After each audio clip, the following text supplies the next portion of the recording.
Благодарам.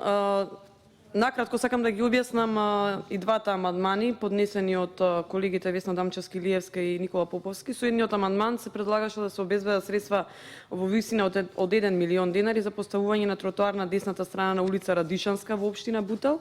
И со другиот амандман се предлага да се обезбедат средства за асфалтирање на крак од улица Радишанска. Тоа се работи за 200 метри од третиот влез во општина Бутел во износ од милион денари.